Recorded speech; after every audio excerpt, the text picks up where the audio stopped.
Hey folks, welcome to Freedom of Speech on Campus, Past, Present, and Future. My name is Will Creeley. I'll be your speaker today. It's an honor. Thanks for spending the time with me. I'm the legal director for the Foundation for Individual Rights and Expression.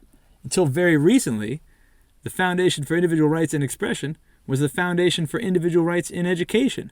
In June 2022, we changed our name and we're now defending First Amendment rights off campus as well as on campus. But for the past 16 years, I've been defending student faculty rights. So I've seen a lot. We're going to talk about some of the cases that I've worked on here in this hour. I'll skip most of this biographical information, but I will add this note that when I meet folks, they say, "Why, Will, you do First Amendment work? Tell me about some of your cases." And I always say, well, no matter what your politics are, I can give you 5 cases that will make you think I'm a freedom fighter, that will make you think I'm fighting righteous fights on behalf of all that is good and true.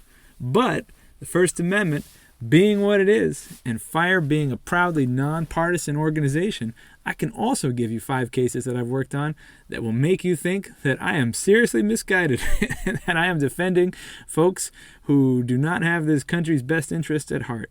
Again, no matter what your politics are, FIRE's credo is that if it's protected, we defend it.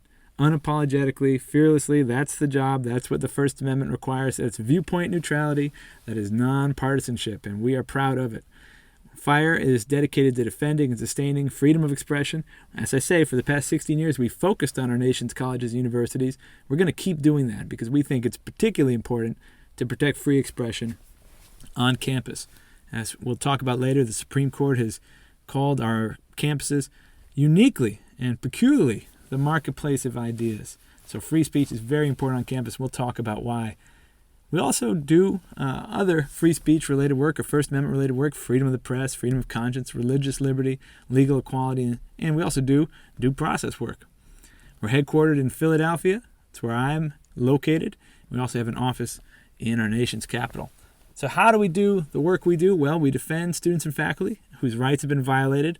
We get an awful lot of case submissions, folks. We hoped to put ourselves out of business after being founded in 1999.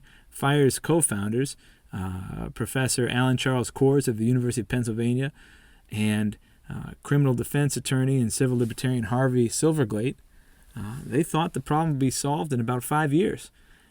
They wrote a book called The Shadow University, detailing what they saw as the liberal trends on our nation's campus and universities. And so they founded FIRE after filling a book with stories of rights violations on campus. And they, as I say, they thought they'd probably be done with the work in about 5 years. Well, it's 2022, and unfortunately, business is booming. Because once you lift up a rock, a lot of things start to crawl out, and we have not been hurting for work. You may have been reading about some of the cases we've worked on in the news. Campus speech has been a hot issue for the past 5 years, and we'll talk about some of those cases. How do we do what we do? We defend students. We educate folks, hopefully do a little bit of that here today. We lobby for legislative changes to protect student and faculty rights in our nation's state houses and on Capitol Hill. And we publicize rights abuses. We find that universities often don't want to defend censorship in public, the same censorship they were happy to practice in private. So we make sure that if universities are censoring folks, well, we're going to make them famous. And if that doesn't work, we will litigate. I have a team of attorneys that I work with. I'm very proud of the excellent results that they've been able to reach, and we're going to keep doing that both on campus, as we've always done, and now off campus as well. But today we're talking about on campus, student rights, past, present, and future. We will talk about the landmark decisions, the really big cases handed down by the Supreme Court from 1957, Sweezy v. New Hampshire, all the way to the 90s with Rosenberger. We'll talk about those big foundational cases that set the landscape for what the First Amendment means when the Constitution comes to campus and when we start getting guidance from the court about the First Amendment and its ramifications at our nation's colleges and universities.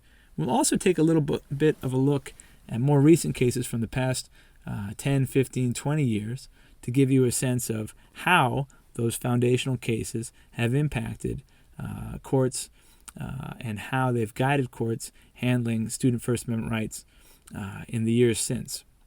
Finally, we'll take a little bit of a look into our crystal ball, thinking about some of the very recent casework Fire's had to give you a glimpse of the future. What's coming down the line for the First Amendment on campus? We'll do a quick review, and then we'll call that an hour.